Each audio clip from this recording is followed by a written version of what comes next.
Let's welcome our next speaker, Connor. Connor Lawless is an HAI Postdoctoral Fellow at the Stanford Institute for Human-Centered Artificial Intelligence, advised by Ellen Vitercik and Madeleine Udell.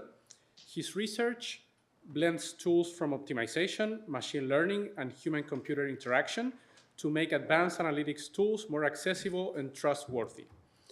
He received his PhD in operations research from Cornell University, where he was advised by Oktay Gunluk, and previously spent time at Microsoft Research, IBM Research, and the Royal Bank of Canada. So please, let's welcome Connor. The floor is yours. Thank you. Awesome. Well, thanks so much for being here, and thanks so much to the organizers for the invitation.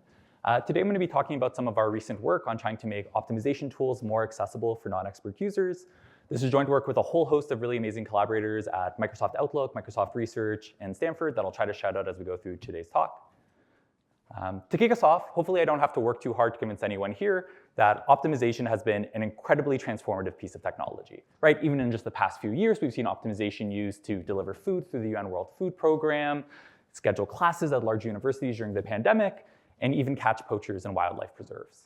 But behind all of these really impactful applications of optimization, there's always been kind of one crucial limited resource, which is access to the optimization expertise itself. Right? Behind all of these projects, there's a Tinglong, there's an Adam, there's a Felipe that are able to take these complex real-world problems and distill them into something tractable that we can analyze and solve.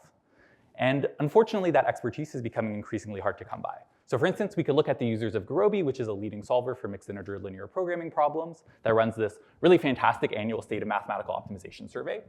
And they found that over 80% of their users have a graduate degree.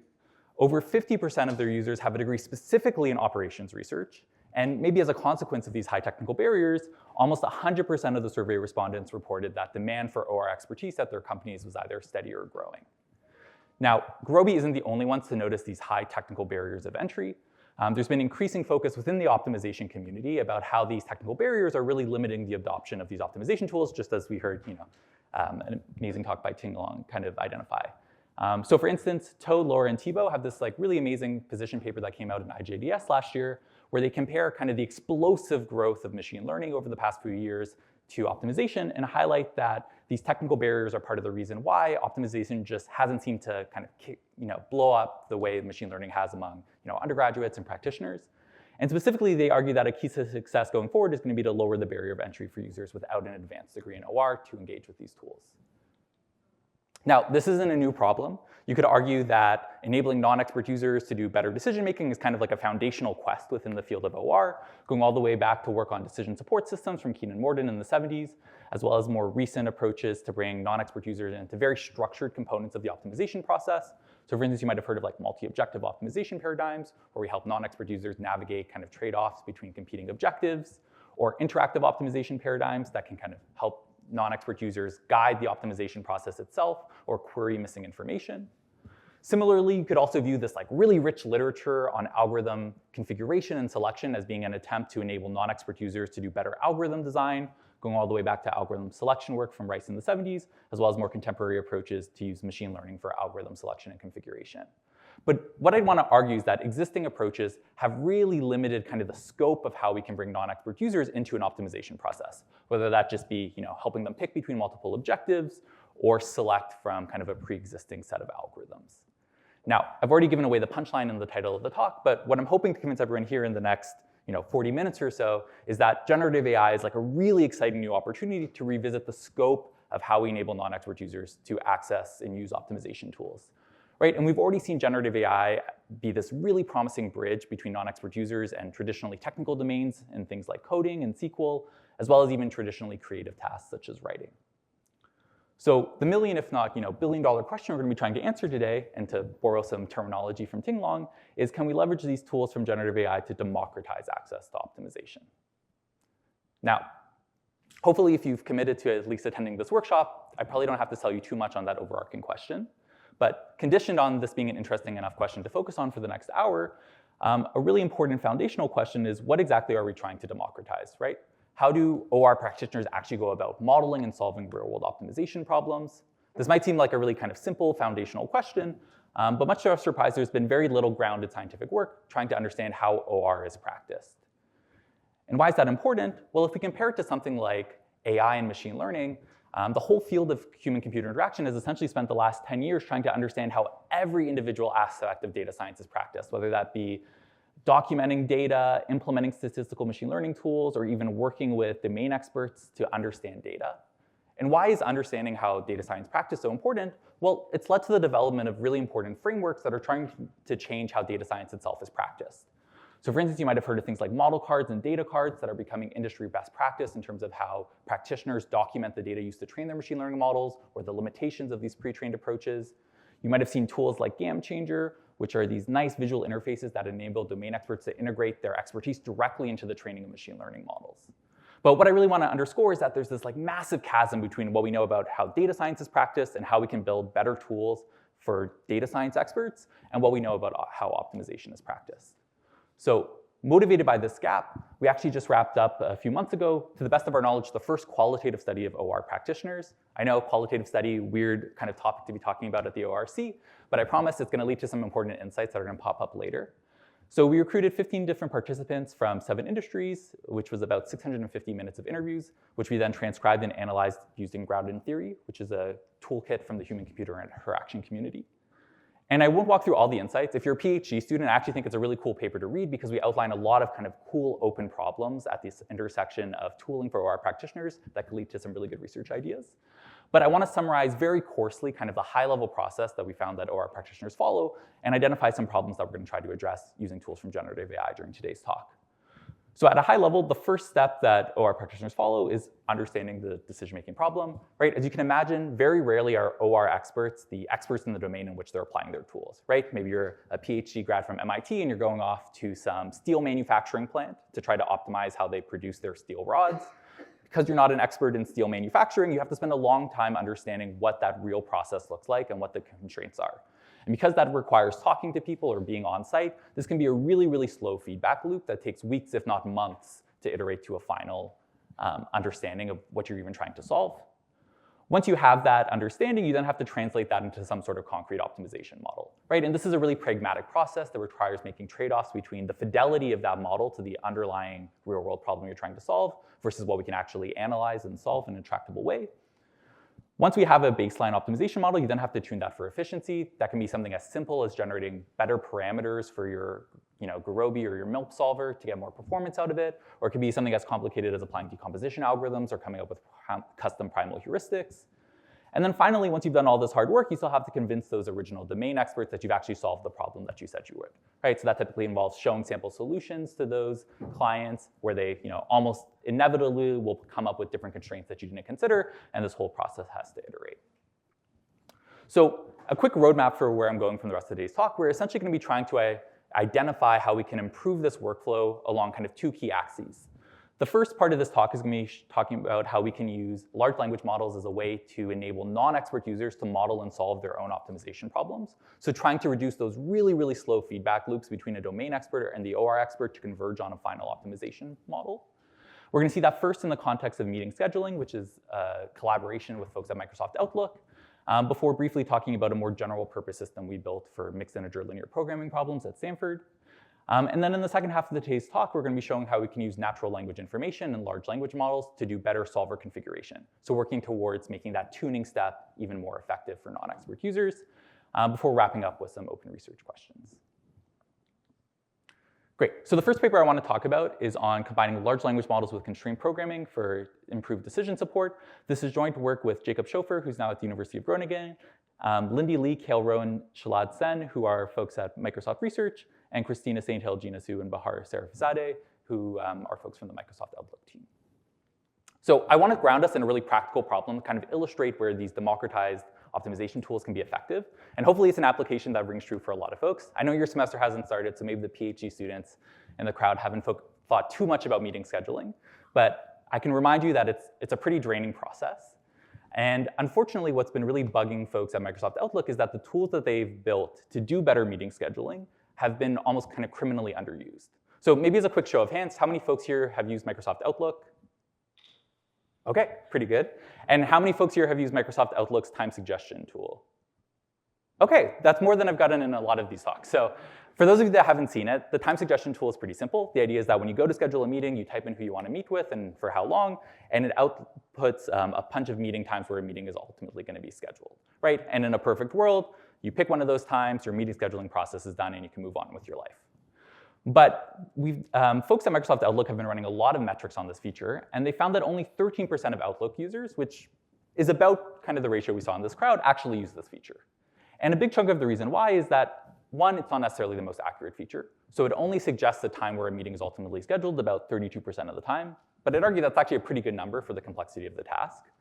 But even if we drill into that 32% of the time where that time suggestion tool suggests when that meeting is ultimately going to be scheduled correctly, users still default to manually scheduling over 90% of the time. So they see kind of an oracle time for where that meeting is actually going to end up being scheduled, but they still decide to look through everyone's calendar anyways. So why is that?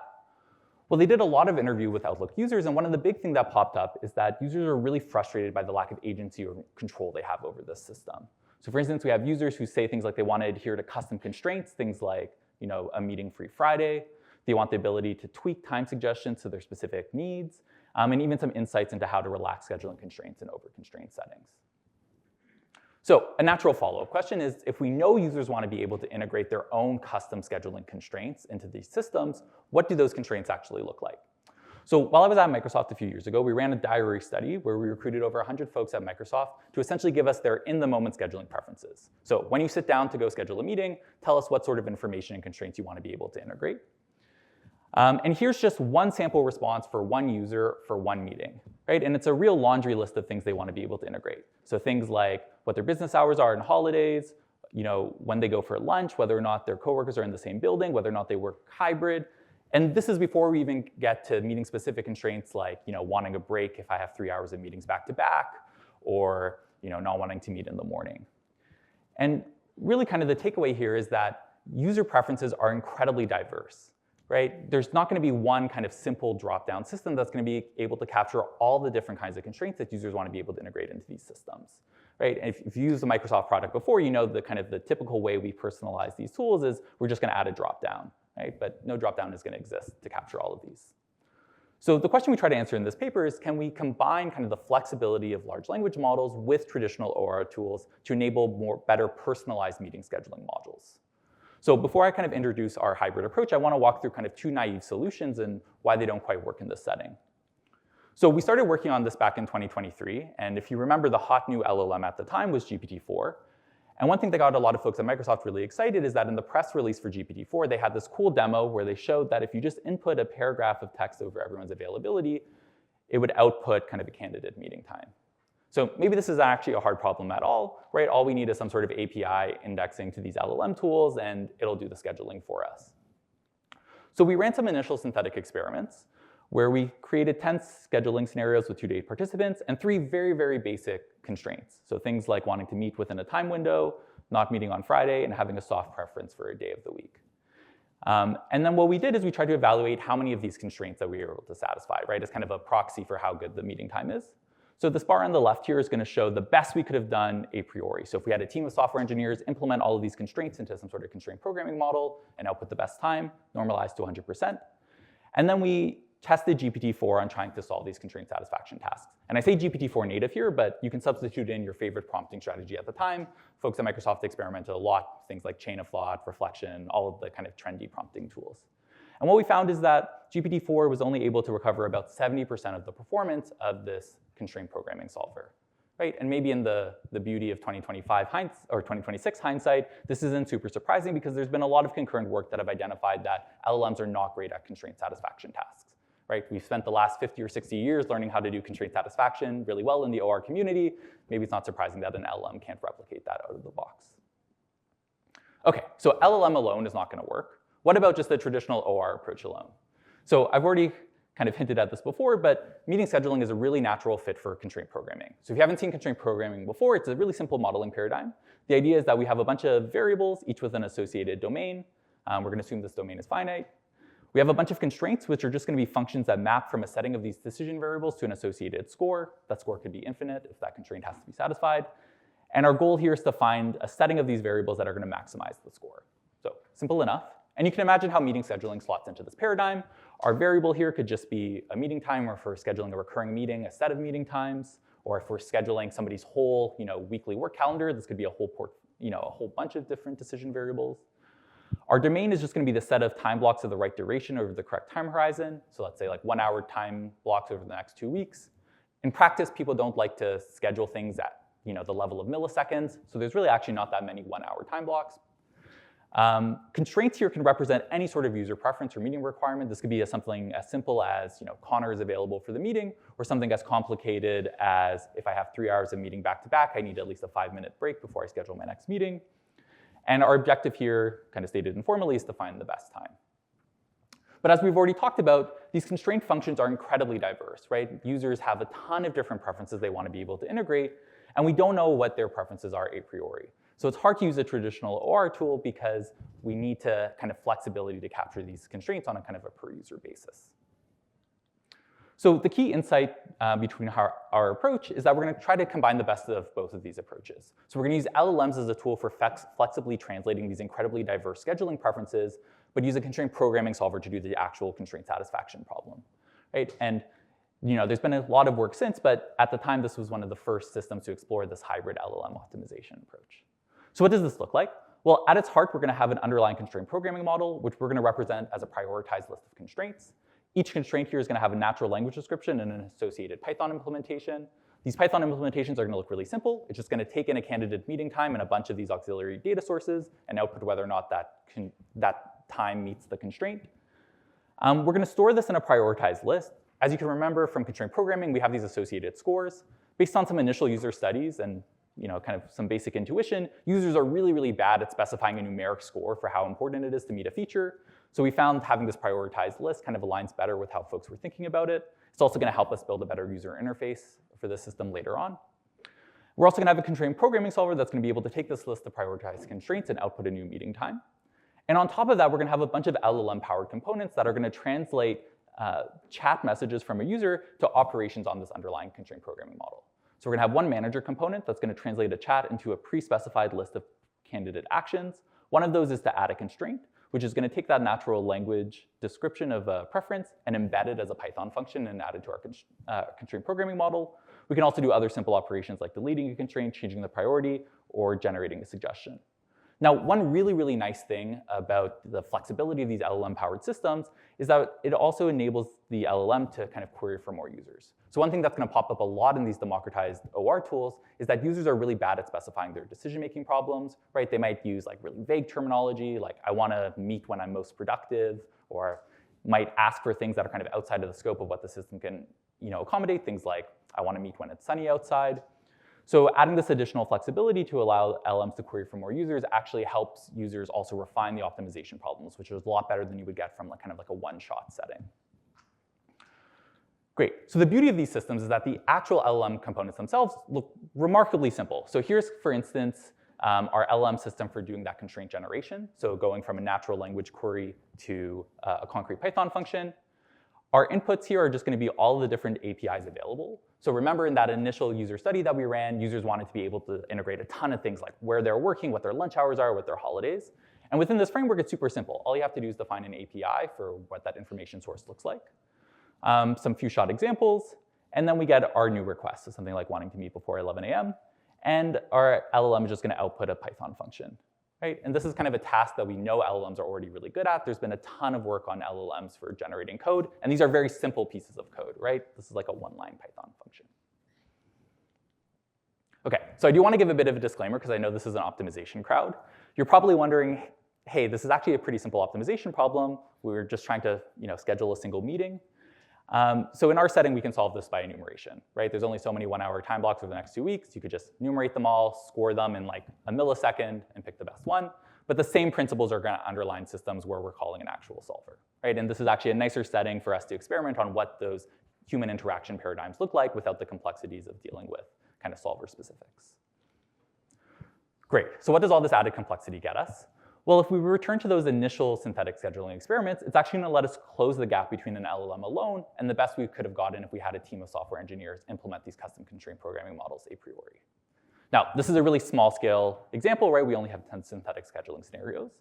So to give a more robust picture of how LLMs do in this context, we actually took that original diary study I mentioned earlier, where we collected all of these scheduling preferences directly from users that we actually want to use the system, and we turned that into an evaluation data set. So we had captured, I think around 300 of these in-the-moment scheduling preferences. We do some kind of simple post-hoc analysis to kind of expand that into an even bigger set. So for instance, we take keywords, things like specific days of the week, and randomly infill them to grow the size of these evaluation data sets. And then we took two, at the time, kind of state-of-the-art LLMs for a spin on this problem, GPT-3 and GPT-4. I won't walk through all these numbers, but I want to highlight some kind of initial promising perspectives. The first here is this compilation rate. So this is what fraction of the code that an LM generates. This is just one shot. So this is without doing any sort of debugging. How often is that Python code compiles or runs? And you can see for something like GPT-4, that's almost 100% of the time. And this is a number we expect to only get better as LMs get better at coding, or if we wanted to substitute in a coding-specific model, something like Codex. The next question is whether or not these Python functions are actually correct. So we had a team of software engineers at Microsoft implement ground truth correct implementations of all these scheduling preferences. And you can imagine this looks like a binary classification problem at this point. You have a pool of candidate meeting times. You have a ground truth correct implementation that can score whether or not each time meets a constraint. You have these LLM generated functions that score whether or not it meets a constraint. So we can look at metrics like precision and recall. And again, we can see that GPT-4 is able to get almost 100% in terms of precision and recall on these systems, right? And this is before doing any sort of error correction. So really, really promising baseline that shows that LMs are really good at this translation task. Now, these offline benchmarks really only give us kind of one piece of the puzzle. It shows that in a perfect world, if we have this nice clean data set, we can generate these Python embeddings of natural language constraints pretty effectively. But ultimately, what we want to do is show that this is going to enable non-expert users to do better meeting scheduling. So we built a prototype system built off of Outlook. So it looks very similar to what you would see in Outlook or Microsoft Teams. So you have a calendar of all of your availability, as well as a chat bar that's going to wrap all the functionality I've talked about today. And this chat bar has since been named Copilot, and it's been popped up in a lot of different Microsoft products. So we ran a small-scale user study where we recruited 10 participants to do hour-long scheduling sessions with us, where we walked through 5 different scheduling scenarios. The goal here is kind of twofold. The first, and this is more important to the HCI audience, is to see how preferences changed over time in response to dynamic recommendations. This was actually a big barrier for previous HCI work in scheduling because there wasn't a system that was able to dynamically reflect changes in preferences. The second is to gauge the usability of these systems, right? So to really understand the limitations of these hybrid LLM OR systems and hopefully provide some design recommendations for folks like yourselves that might be building these in the future. I won't walk through all of our findings. Again, I think it's a really cool roadmap for open research questions if you're a PhD student, but I want to highlight 3 key takeaways that I think are going to be interesting for this audience. The first is that across the board, users loved how easy to use and flexible this is, right? If you compare this to traditional systems where you have very limited ability to personalize, the fact that you could express any sort of preference in natural language and have a fighting chance of that being embedded in future meetings scheduling was a really big win for users. But there are some causes for concern. The first is that this chat modality can be pretty burdensome, right? You can imagine if you have a ton of preferences and constraints over how you want a meeting to be scheduled, that enumerating them all by text and telling them to a system can take a lot of amount of time. Personally, I think this is just kind of a cool direction for future research. In practice, somewhere like Microsoft, you have a ton of previous data on how folks schedule their meetings. So there's a really cool opportunity to warm start these systems based on past scheduling behavior. But the bigger red flag, which I think is going to be kind of a recurring theme for a lot of today's talks on these hybrid LLM optimization systems, is that when you're enabling a non-expert user to interact with a really technical tool, it's really hard for these users to debug. So one thing we noticed in our experiments is that when an LLM inevitably made an error, users tended not to be able to recover from it. So in a perfect world, the idea was they make an error, it embeds the scheduling preference wrong, a user can exit it out and try again, or we have this nice visual interface to enable them to correct it. In practice, users tended to ascribe a lot more kind of weird behavior to these LLM systems. So we had one user who tried to ask for a meeting not to be scheduled in the morning. There was a wrong inequality in the Python function the LLM generated. And instead of saying that, oh, certainly there's an issue, I need to ask it again, it said, oh, well, LLMs must know that it's more important for me to meet in the afternoon because I'm more productive, or there must be some associated research, which is not how we want folks to use these systems. Right? So figuring out good ways to enable users to kind of calibrate their trust in these outputs and correct them, I think is a really, really important direction for future research. Great. So I really like this meeting scheduling example because it's an optimization problem I interact with on a pretty daily basis. But I want to highlight that this idea of iteratively eliciting preferences or custom constraints is really a hallmark of applied operations research. So since this paper, we've been working with a bunch of practitioners on kind of applying these same ideas to a broader suite of applications. The first is in power systems. So here our non-expert users could look like a grid operator who might have some idea of kind of a contingency scenario that they want to plan around and want to be able to embed that in something like a unit commitment problem. We've also been chatting with Irene Lowe at Stanford about using these in school zoning. Here are our non-expert users, our policymakers at the SF School Board who want to kind of embed some knowledge of SF as a city and kind of the students into how they do school zoning or school catchment zones. And then you can even imagine just generalizations of the scheduling problem to something like a hospital setting. Now, the only difference between these applications and the meeting scheduling example is that the underlying optimization problem itself is much more complicated, right? In this first case, a unit commitment problem is a pretty gnarly milk model to solve. But the same ideas of taking this like broader modeling task and kind of chunking it into smaller components and using LLMs for each of these smaller components actually undergrids a more general purpose system we built for modeling and solving mixed integer linear programming problems, which is called Optimus. Here, the decomposition of what those stages look a little different. Here, we start by kind of extracting numeric parameters from a description, then extracting targets, things like what the objective and constraints are in natural language, formulating those in a LaTeX model, then translating that to Python code, and then executing and debugging. And there's a lot of kind of domain expertise, so what kind of mistakes optimization modelers make, different aspects in Gurobi that you can kind of take advantage of to speed up these solves that are integrated into this implementation step. I won't walk through all the details, but you also don't have to take my word that the system works. We built a web app around it that you can play around with yourself. Though I will say, I think we have a little Gurobi versioning issue, so you might be able to get all the way up to this last step. But hopefully it'll be resolved in the next day or two. I also want to underscore that as part of this Optimus project, we've put a lot of work into building kind of research infrastructure and open source elements that we hope are going to sponsor future research in this space. So as part of this project, we introduced this NLP for LP dataset, which is kind of a superset of existing datasets that have looked at automated modeling tools. And one really cool aspect about this dataset is that compared to a lot of these other benchmarks for this task that just have a natural language description and a numeric objective value, here we have a lot of additional metadata for all of these problems, things like an actual LaTeX formulation, a Python function, or a Python script that implements these models, which has enabled kind of some of our future work in the space. We've also made a real effort to try to collect problems that are challenging. So a lot of the problems in the space are really, really simple. So like things we would give an undergrad in an intro to optimization class. But here we've included 10 problems taken directly from the Informs Journal of Applied Analytics, which you can think of as kind of industry or research grade problems that we might want these systems to solve. That web app I also talked about is also completely open source. So if you're a PhD student and you have like a really rockstar idea on how to improve something like the formulation step, so building stronger milk formulations as opposed to just kind of like naive initial implementations, then all you have to do is substitute in one API endpoint, and you get the whole benefit of this user interface if you want to run something like user studies. And if this is something you're kind of interested in, we'd be super, super happy to chat with folks about getting this up and running for future research projects. Great, so just to summarize the first step of this talk, hopefully I've convinced everyone that modeling can be a big barrier to accessing these optimization tools, right? There's a reason why folks pay the big bucks to come to places like MIT to learn how to translate real-world problems into concrete mathematical formulations.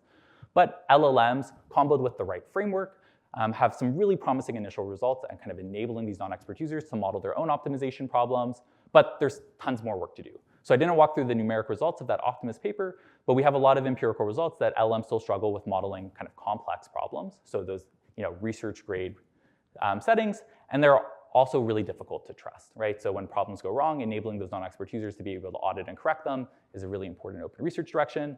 But if you're interested in working with the space, we hope these open source resources that are part of this Optimus project will help kind of kickstart future work in the space. Great. So for the first half of today's talk, we focused on that kind of first bucket of the optimization modeling process, which is translating a real-world problem into something concrete that we can actually send to something like Gurobi and solve.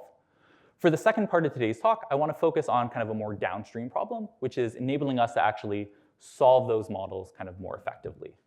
Now, as a lot of us know who work on kind of large industry scale optimization problems, oftentimes just doing a naive model for a real-world problem and sending it to something like Gurobi just isn't enough to cut it, right? But there is this really common toolbox of approaches we use to help scale MILP solvers to larger problems. So for instance, we can do things like better algorithm configuration to get more juice out of our solvers for a specific problem. We can apply things like decomposition algorithms like Danzig-Wolf or column generation to kind of divide and conquer these larger problems. And for really, really large problems, we might not even want to use a MILP solver together. We might want to design something like a custom heuristic. Now, for the rest of today's talk, we're going to be focusing on this first bucket and showing how we can use natural language information to do better algorithm configuration, which is a tough task for even expert users. And hopefully, time permitting, we'll talk about some open research questions in these latter two buckets. So the paper I'm going to be focusing on now is called LLMs for Cold Start Cutting Plane Separator Configuration. The title is a bit of a mouthful, but essentially we'll be talking about how we can do better algorithm configuration. This is joint work with Yingxi Li and Anders Wickham, who are two fantastic PhD students at Stanford, as well as Madeleine Udell and Ellen Vitercik. Great. So as a quick refresh, kind of the backbone of modern MILP solvers like Gurobi and Cplex is the branch and cut algorithm. If you haven't seen it before, the idea is really simple. The idea is if we have some sort of integer program, we're going to start by considering its linear relaxation, which is just taking all of our integral variables and relaxing them to be continuous. Now, typically, those linear relaxations might not be super strong, so there might be a big gap between the integral hull of the points that we care about and the linear relaxation. So to help close that gap, we run a bunch of algorithms to generate cutting planes, which are just valid inequalities that cut off parts of that linear relaxation while preserving all of our integer points. We do that until we've hit some sort of computation limit or until we're happy. And then we start this kind of enumerative search tree. So we solve the linear relaxation. If we have any discrete variables that are fractional in our solution, we pick one of them and we do a disjunction. So we cut off that fractional solution and start building the search tree with a lot of nice kind of search strategies on top of it. So simple idea, but anyone who's worked with these MILP solvers knows there's a ton of algorithmic decisions that go into these solvers to make them work effectively in practice.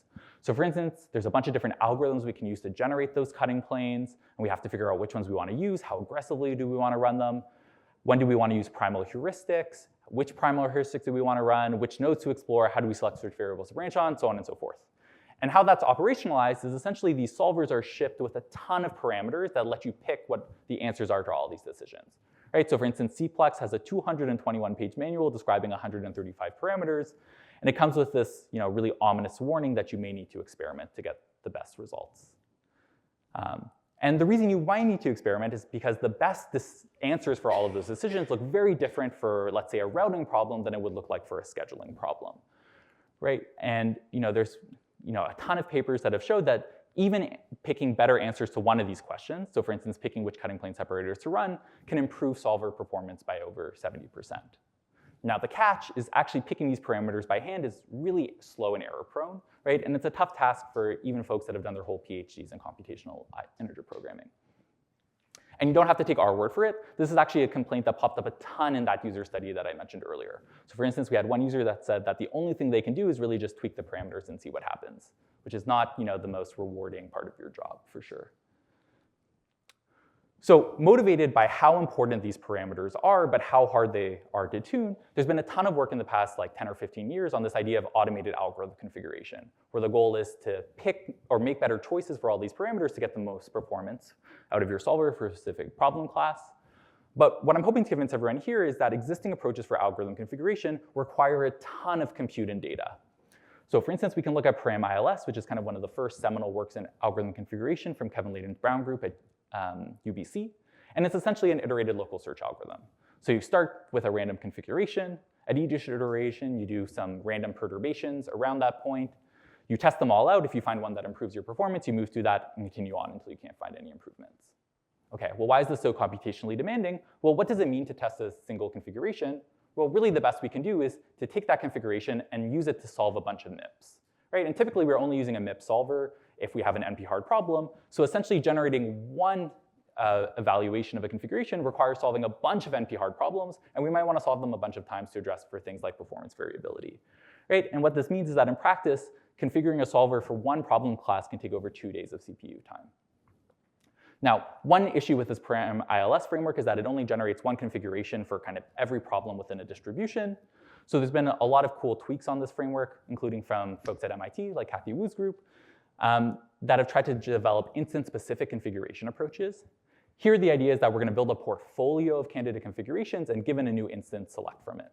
So what does that look like? Well, first we're going to start by testing a bunch of configurations. Again, in the paper, this tests almost like 2,000 configurations. Each configuration is, again, solving a bunch of MIPS, so super, super computationally demanding. We're going to use that to build a diverse portfolio of options and then train a machine learning model to pick from them given a new instance. And here, this is trained online, so this is also going to require us solving a bunch more MIPS. So big takeaway here, massive compute price tag for getting more juice out of our solver for a specific problem.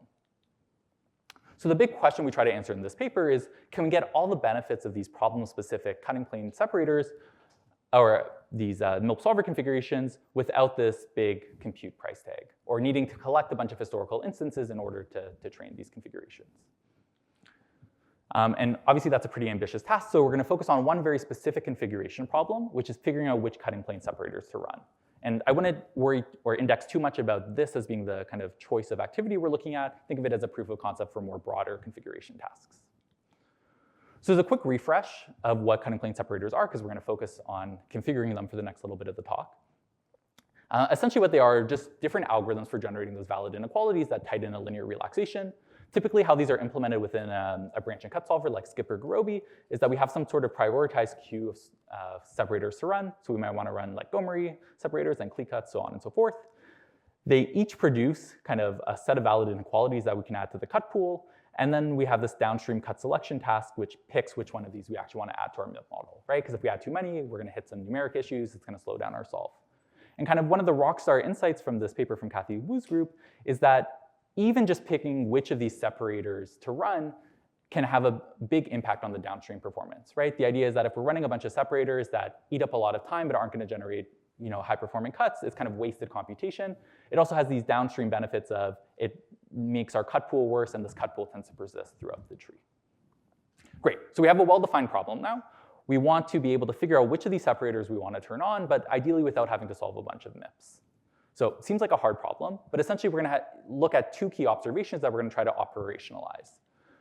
The first comes from this great survey paper from Bixby and Rothberg in 2007, where they highlight that an ideal cutting plane method should be able to recognize models to which it can be applied and introduce little or no overhead when the model does not fit the mold. Right? Very intuitive idea, right? If we know our problem has like network flow structure, that's a good sign we should turn on cutting planes related to network flows. The other big observation is this is not actually quite a cold start problem, right? There's been decades of research in the mathematical programming literature on cutting planes. There are computational survey papers that test out a bunch of cutting planes on different families. If you write a new paper on a cutting plane family, you probably have at least one family of problems that you do well on. Otherwise, you're probably not going to have that paper published. And we know that these insights exist because if we go back to that paper from Kathy Wu's group, they validate that their machine learning model has learned something interesting by saying that it recognizes things we already know from the literature. So if we already have these insights in literature, maybe there's a way we can use that to jumpstart our process.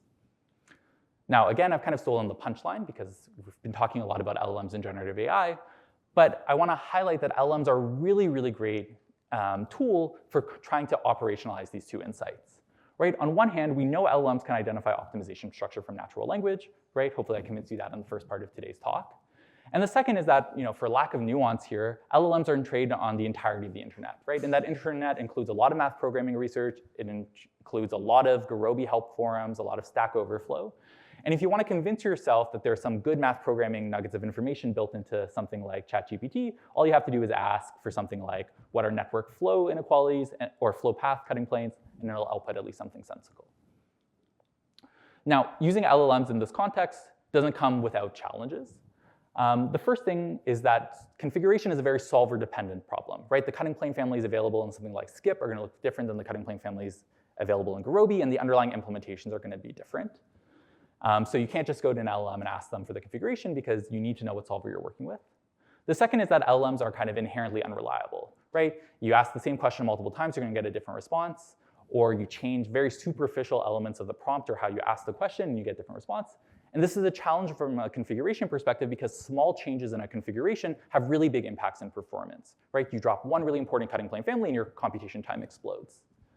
The other thing I want to highlight is that this is inherently a hard problem, right? So Day and Molinaro have this great survey paper where they kind of highlight that even from a theoretical perspective, we don't have a great understanding of exactly when to use what cutting plane families, right? There are a lot of insights spread out, but unlike some tasks where LLMs have been used where we can say, this is the guidebook, these are the 10 steps you need to follow, we don't necessarily have that clarity in this context. So the key idea behind this paper is that we're going to introduce a very simple LLM-based system to do this algorithm configuration that's going to, at its heart, use LLM as a tool for trying to operationalize those two insights, but we're going to wrap it in some support structures to help mitigate some of these challenges. So at a high level, what does this look like? Well, our inputs to our LLM are going to be a problem description of the problem we're trying to configure. This can include something like a text description or a LaTeX formulation. We're also going to include a solver-specific list of cutting plane separators, and I'll talk a little bit more in a second on how we generate this. We then call an LLM a bunch of times to generate a pool of candidate configurations, and then we're going to do some smart ensembling on top of it in order to select the final one. So going into a little bit more depth of what this looks like, this is the prompt we use to generate those cutting plane families. As I mentioned, we have two buckets of information. The first is this problem description. I don't know if I'll have time, but we have some ablation experiments in this paper that kind of underscore that the kind of information that goes in about the problem is actually not super important. So you can include a couple paragraphs of text about the problem, you can include a LaTeX formulation, you can include both, and your performance is going to be relatively consistent. And then the second big bucket is going to be a list of solver-specific cutting planes. Now, the way we generate these cutting plane list in the description is we actually go back to literature. So we try to find an initial paper that introduces all of these cutting plane families, or a computational survey paper, or a tutorial, or in some cases even slides presented at something like Informs, in order to generate and use an LLM to summarize and give a description of what these separators mean. And turns out in our ablation experiments, doing these like literature-grounded summaries actually does lead to an improvement in performance. So also gives you some insight on how we can integrate optimization expertise into these LLM-based systems. And our output here is just going to be a simple configuration. So for each of our cutting plane families, just an associated value. We then call this whole process a bunch of times. So in our experiments, we're going to generate 100 of these configurations. And then we run a simple clustering algorithm on top of this, so k-medioids clustering. You can think of k here as just a hyperparameter about our system. If you increase k, we're going to get more clusters, which is going to translate to more configurations to test. So if you have the compute budget, more is better. And we're going to use them to generate a bunch of clusters and pull out the associated medioids. So the reason we use k-medioids clustering here is that we want to ensure that all the configurations that we're testing were actually generated by an LLM. So these aren't things that we've interpolated. Now, how do we go from these k-cluster medioids to a final configuration? Well, there's two approaches we use in our paper. In settings where we don't want to run any sort of MIPS, so a complete cold start setting, think of this as like the cheapest computationally. What we're going to do is just select the medioid of the largest cluster. Think of the heuristic being here is that if an LLM is recommending it a lot, maybe that's a good signal in order to use it for our configuration. But if we do allow ourselves a little bit of compute, what we do is we take these k-cluster medioids and we test them all on the validation set and pick the best performing one. So I know I motivated this without this massive computational price tag. So am I misleading you guys here? But remember, k here is really small. So in our experiments, this is 5 compared to 2,000 configurations that might be tested in a traditional algorithm configuration approach. Great. So how do we do? Well, at a high level, this is what our results are going to look like, and we'll dive into what these numbers mean in a second. At a high level, essentially this LLM-based configuration is going to be a node point on the Pareto frontier of kind of computation versus configuration performance. So x here is going to be a log of the number of MIP solves. We want to be closer to this left-hand side. And our y-axis here is going to be the performance over solver defaults. So anytime you see something positive, that means we're improving Gurobi or skip. And what we can see is that at the same computation budget of these baselines, our LLM-based approach is able to get much better performance over solver defaults, right? And this is true for both skip and open source solver, as well as Gurobi. Great, so what do these numbers mean? So we benchmark our approach on a kind of a suite of standard distributional MIP instances. So these are kind of families of MIP problems, so binary packing problems generated from a specific distribution. Most of these are kind of classic problems you might have seen before, things like max cut, packing, set cover.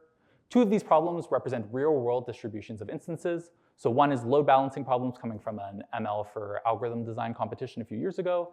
And the latter, which I'm really like, is this middle mile consolidation network design problem. So these are a set of problems that came from a paper introduced from Lacey Greening at Georgia Tech a few years ago. So very, very new paper. So this is, in some sense, a proxy for out-of-distribution performance, right? This is a setting where we don't expect there to be a lot of literature out there on exactly what cutting plane families to use on these problems. I also will highlight that we get these all from the distributional MIPLib, which is a really, really great initiative from Bistra's group at USC. So if you're working in this ML for IP space, definitely check it out as a good repository for settings. Some quick experiment details. We use 30 validation instances to pick our final configuration and 100 test instances to evaluate it. We solve each of them 3 times to account for performance variability. And our metric is going to be improvement over solver default. So whenever you see a positive number, we're beating something like Arobi or skip defaults. Negative, we're doing worse. Great. So we compare against three kind of common baselines used in the literature. The first is pruning. So the idea is that we're going to solve all of the instances in our validation data set. We're going to see what cutting plane families were effective. We're going to keep those on for future instances and turn off everything else. We're also going to use two random search strategies. So search 5 is just going to test 5 random configurations. Search 500 is going to test 500. These might seem like simple baselines, but remember these are the building blocks for more complicated algorithm configuration pipelines. So param ILS you can think of as starting at search 1, and this paper from Kathy Wu's group you can think of as starting at like search 2000 essentially, right? So if we can do better than these two numbers, at the very least we're going to get a better warm start for these traditional algorithm configuration approaches. So how do we do? Well, first, if we allow ourselves a little bit of compute, so this low data regime, we're actually able to match the performance of search 500 by only testing 5 configurations, right? So at a fraction of the computation budget, we're able to get the same speed ups over something like skip. So for something on like the independent set problems, we're able to get a 72% improvement over the solver defaults. For something like middle mile consolidation network, we're able to beat it by 50%. And in something like load balancing, which is a really tough setting where even after testing 500 random configurations, you're not able to beat skip defaults, we're able to outperform it by 7%. Now, what if we want to do this complete cold start setting where we're not testing a single MIP? Well, in this setting, we're actually able to still beat it in 4 of the 9 instances and beat solver defaults in all but 1. So for instance, on capacity facility location, we're able to still outperform the solver defaults by around 7%. And in load balancing, this is actually a very, very small positive number, but we're able to beat solver defaults, whereas search 500 can't. Okay, maybe in the interest of time, I'm going to skip over some ablations. But just to wrap up, hopefully I've convinced everyone here that algorithm configuration is an important task, right? It can lead to massive improvements for solver performance for the specific problem you're solving, but traditional approaches have required a ton of compute. And the really nice thing is that LLMs are this great kind of warm start in that it gives us a really good guess on what those parameters could be, giving us big speed ups without that massive computational price tag. And some of these like algorithmic bells and whistles, things like ensembling and literature grounding can help improve. So in the last little chunk of time, I want to zoom out a little bit and talk a bit more broadly about opportunities for LLMs in the space of kind of democratizing optimization. And really what I want to advocate for is kind of rethinking about our role as researchers and what parts of this optimization pipeline that we can help with. Right? Traditionally, the view we've seen, or at least what I was taught when I was doing my PhD, is that the role of OR experts, or us in academia, is to design really good solvers. So given a really well-defined problem, like capacity facility location, we can build rockstar solvers that are going to output an optimal solution as quick as possible. But what all of our conversations with practitioners have really exposed is that's just such a small part of this overall optimization pipeline, right? Really a ton of the hard work is about going into figuring out what exactly that concrete optimization problem we want to solve is, right? Typically what that looks like is we have some sort of OR expert that has to sit and collaborate with a bunch of domain experts, each with a different view of what that problem should be, a lot of times with conflicting objectives, all of whom are probably bad at specifying the problem they want to solve. Right? And this came up again and again in our user study that we ran with practitioners. Some folks describing this whole process of feeling like a flywheel, commiserating over just like the sheer number of stakeholders that they have to be able to interact with, and the fact that almost 100% of the time we have to do this iterative process because those initial problem descriptions are vague. So I think one really, really impactful direction for future research is about enabling these non-expert users to kind of concretize and formalize their problems. So developing automated systems that can elicit and model these underspecified problem descriptions, surface overlooked constraints, and help navigate this kind of multi-stakeholder nature of optimization modeling. Moving to kind of a setting where if a user gives us two kind of conflicting objectives, like minimizing cost and maximizing coverage in a capacity to facility location, being able to generate some sort of portfolio of solutions to help people reason about these trade-offs, or drilling down and asking more questions in order to figure out what the right objective is in this context. The second problem is that even once we have these concrete optimization problems, oftentimes sending them to Gurobi is just not enough, right? And we kind of saw that a little bit when we talked about algorithm configuration. But if you're reading like a rockstar math programming or OR paper on an applied OR problem, right, typically this involves applying things like decomposition algorithms, developing custom cutting planes, custom primal heuristics. And these are really challenging tasks for even expert optimization users. But I think given kind of the success of LLMs in this context, it's a really, really exciting opportunity to revisit how we can do automated algorithm design. So using kind of a modern machine learning toolbox to be able to do things like find block structures to exploit in things like Danzig-Wolf or column generation, or combining LLMs with evolutionary search to be able to come up with custom problem-specific primal heuristics or cutting plane families to speed up solution times. And then finally, even once we have a concrete problem description, a rockstar algorithm to solve this problem, there's been a ton of work on actually convincing these users that we've solved the right problem and validating that these models are correct. And this is becoming a really, really important problem because there's been a ton of industry interest in these automated modeling tools, right? You might have seen that Gurobi came out with its automating modeling assistant called GuroBot. Microsoft has been using generative AI in supply chain management. NVIDIA is building out a whole team on using LLMs to use supply chain. So as we're getting LLMs to generate more and more of these milk models, we want to make sure that these models are solving the right problems and aren't just, for lack of a better word, AI slop. So I think there's a ton of cool open research questions on how we can enable non-expert users to actually validate the outputs of these optimization models, getting to the point where they can trust deploying them in these high-stakes settings. This is another kind of direction that I think there's been a ton of work in the machine learning space from the HCI community, things on like how to facilitate appropriate reliance, explainable ML, what the right kind of mechanisms of showing information to non-expert users are, but we just haven't seen the same focus in an optimization context. The exception being this really, really cool paper that I recommend everyone checking out from Guido Tack and Tim Dwyer at Monash that built this whole visual interface to help users kind of gauge the quality of a TSP solver or a VRP solver, and showed that these visual interfaces can actually help users correctly calibrate their trust in the underlying model. And I think there's a lot of really exciting open research questions on how we can design these like automated visual tools for more general optimization approaches. So on that note, I'll end off. If you're interested in working in this space, I'd love to chat more, but hopefully we have at least a little bit of time for questions. Thanks.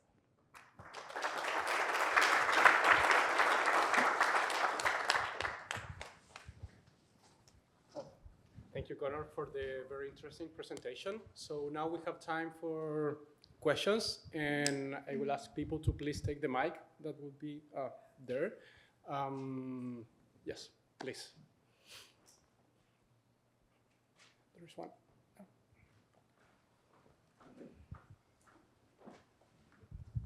Thank you. This was awesome presentation. So I was very curious about the calendar thing. A lot of companies now are building cool calendars, and they're trying to solve this problem. I also was curious, like, you're using LLM for generative purposes there, right? And the solver tries to factually build or give the answer which is factually correct and possible. And often, like, our objective at the companies is like maximize profit, right? That's what drives these optimization problems, right? But I have a different question. Like, people are using reinforcement learning after the outputs of predictions, right? To figure out what the possible solution could be. It might not follow all those constraints in a sense because it's actually a learning system. How do you see this optimization strategies fitting into this new model? Yeah, that's a really interesting question. I mean, I think there's a lot of synergies here, right? Like a lot of, in our initial work, a lot of work has been put on the user over like trying to specify these problems. And I could see a future where RL is a tool to kind of help mediate the amount of querying we have to do from users. But I do think there's always going to be kind of, a benefit of integrating these solvers and like solving these constraint satisfaction problems exactly, right? Maybe RL is a good tool for doing better design of what the problem space should be, but you're not going to be a constraint programming solver that the OR community's worked on for 30, 50 years. So I think at its heart, OR's role here is to, given a problem specification, output something correctly, and maybe ML is a good tool for kind of facilitating that interface.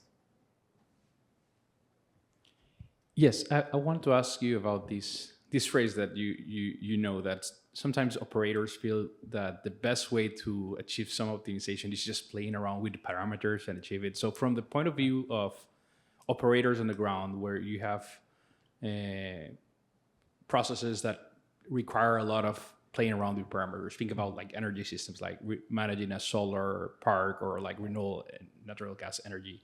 How do you feel we can bridge that gap between operators on the ground that sometimes find like optimization solutions, sometimes going through suboptimals, and how we can capture a lot of that data to feed into our models? I've seen time and time again a lot of these solutions happening and then not being recorded, or at best they're sent as a message on Microsoft Teams. But how do you see that evolving and how we can actually bridge that gap?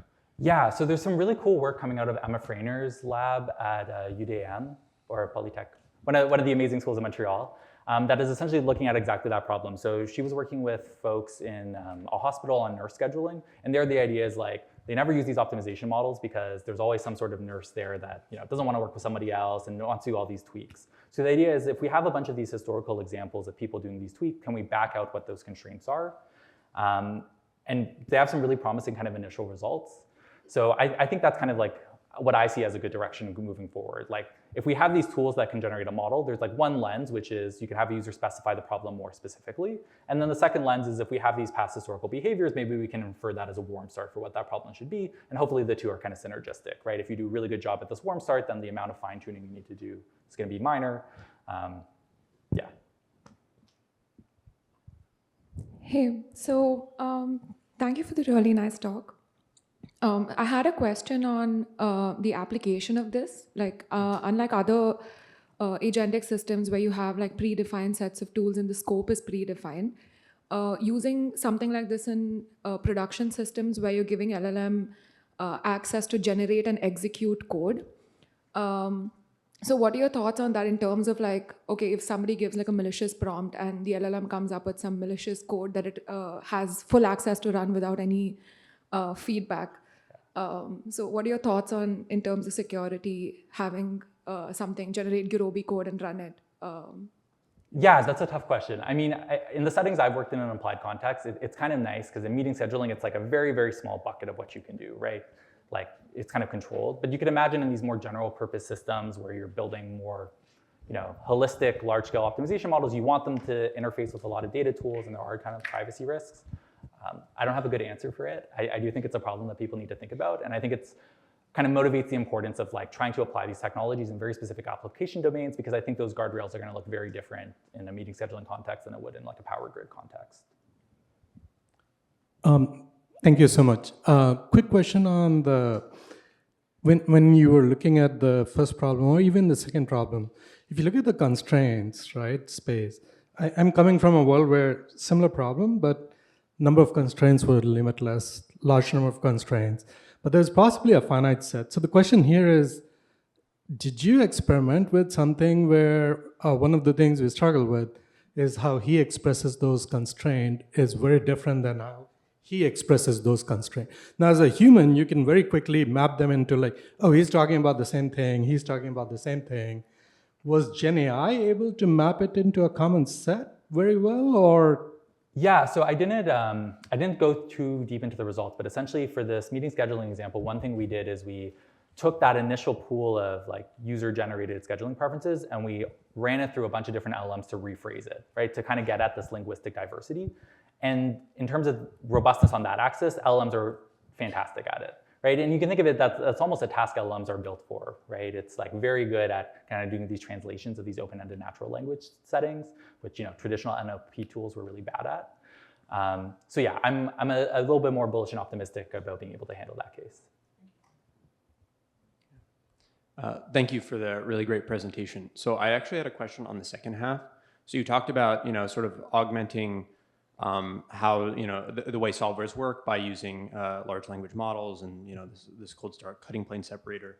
But I was curious if thinking a little bit more outside the box, is there a way to maybe reimagine how optimization problems are solved using these technologies like generative AI? And like one example of that, I think you've probably seen this paper, optimization by prompting, where they kind of solve an optimization model using a language model. I'm not saying that's a better way to do it, but my point is maybe we're sort of restricting ourselves based on the fact that solvers have historically been designed to be used by humans, whereas now we have something that you could potentially say embed into a solver, or maybe even reimagine how solvers themselves are designed. Yeah, I think there's like a ton of cool research directions in that space. So yeah, I'm a little more pessimistic on these like LLMs as optimization solvers themselves, but there's been a ton of work on using LLMs comboed with evolutionary search to develop like primal heuristics, or even doing like heuristics for large neighborhood search. So large neighborhood search, the idea is you have this big IP, you pick a neighborhood to kind of re-optimize for, so it's like a local kind of improvement strategy. And their LLMs have been super effective at like coming up with good strategies for picking out what these neighborhoods look like, which is kind of a nifty way of integrating with these solvers. I could imagine things like using LLMs to identify structures to exploit within decomposition algorithms is something that's really promising. But yeah, I think of thinking through what that interface should look like and what the best way to integrate them is, I think is a tough problem. I heard someone pitch to me like a few years ago, like LLMs as like coming up with branching strategies. And I think like once you get into the level of internals of these solvers, it just doesn't make sense because there's so much overhead in calling these LLMs. But like at this like formulation level or kind of like search strategy level, I think, yeah, there's a lot of cool open problems. So first of all, I really enjoyed the HCI element to your research. I don't think it's talked about it enough. But I was wondering in your work with users if you encountered challenges with people's expectations that adding an AI element to any optimization problem automatically is the right way to go about things, because I think you pointed out earlier in the meeting scheduling example, maybe constraint programming was already thoroughly sufficient at achieving an optimal result. So at least I've been struggling in the industry with convincing people you don't always need to implement AI into all of your problems. Oh, fair enough. Like, yeah, I guess, so the two studies I talked about, one is like talking with practitioners about the benefits of LLM tooling. And in that end, there's been like a lot of pushback, actually. I think specifically from like optimization folks, there's this perception that, the benefit of optimization is this trustworthy element, right? Like you come up with this formulation, we know what the rules of the game are, we have some guarantees on the performance. And AI is this more like nebulous, kind of untrustworthy bucket. So there's been a lot of apprehension about applying these automated modeling tools, specifically because of these trustworthy elements. I think in terms of like the Microsoft use case, people were super excited about the AI kind of element of it. Yeah, so not a super satisfying answer, but kind of mixed bag across folks we've talked to. But I think going back to what Ting Long said earlier about this like human factors element, I think there's a ton of questions on like facilitating trust and making sure that these products are actually going to be deployed.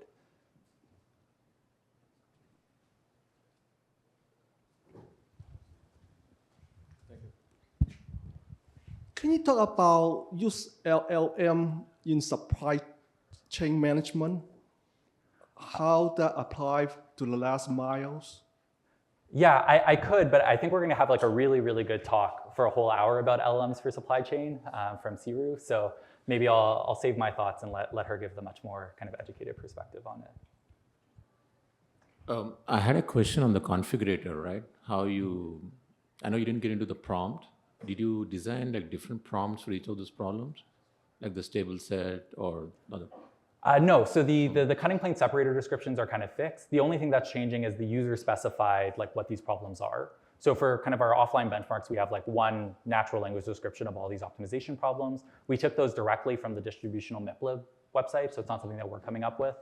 But the idea is that if you wanted to deploy this in kind of like a solver, all you would need is some kind of interface for allowing a user to specify what problem they want to solve is.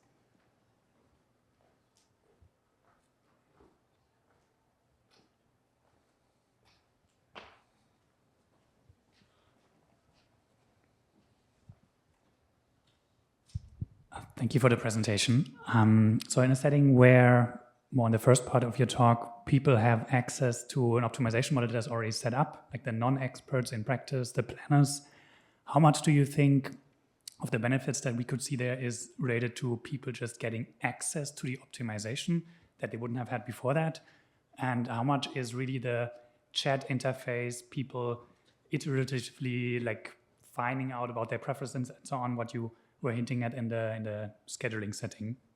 Yeah, that's a great question. I would say like the best baseline is this time suggestion feature. So in theory, they do have access to an optimization model. So really what we're measuring is like the value of this personalization, right? So I mean, the chat interface I think is actually more of kind of like an impediment in some sense, and that it's requiring a lot of friction for user to interact with the system. But if you just look at like the quality of the meeting suggestions they're getting out post using this system versus this like generic tool, we saw like across the board people really like in terms of quality, the improvement improved.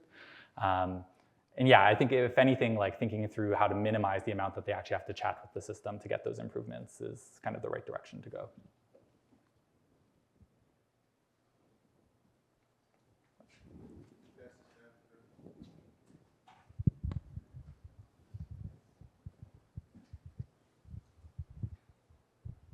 So for the scheduling service that you implemented, I wonder when a person has conflicts in his or her priorities in terms of what they want for the meeting, will your AI suggest them a ranking of their priority that it might be better than what they thought? Interesting. I mean, one thing that we do that I didn't get to talk about today is kind of one nice feature of the system is that because we have a fully specified constraint programming model, and there might be kind of like inherent conflicts between constraints, we can actually show users like a representative subset of different kind of trade-offs, right? So in over-constrained settings, you can show 3 times saying, if you want to meet in the morning, Connor can't attend the meeting, but this is what the time would be. If you need Connor there, you have to meet in the afternoon. And we found that was a really good tool for helping users reason about trade-offs and kind of rethink the relative importance. Because obviously if you ask a user what they want, they're gonna have like 1,000,001 things and want them all satisfied. So showing kind of the inherent trade-offs, which is a benefit of using optimization in the system, I think helped with that kind of decision-making or reasoning.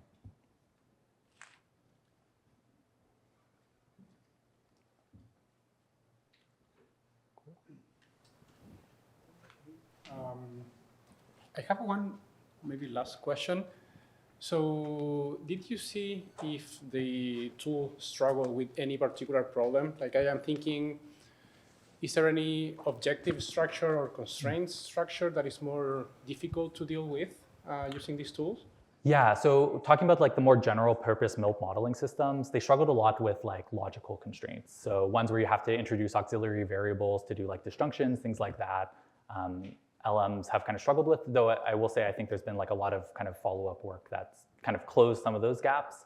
But yeah, anything that's like straightforward, you don't need to introduce additional variables, these LMs are like effective at, but doing any sort of like custom modeling or strengthening formulations to these LM systems are still not quite there yet. I see, thanks. Well, if we don't have more questions, we have a break of 7 minutes until the next talk. So thank you, Connor, so much, and thank you for all the questions.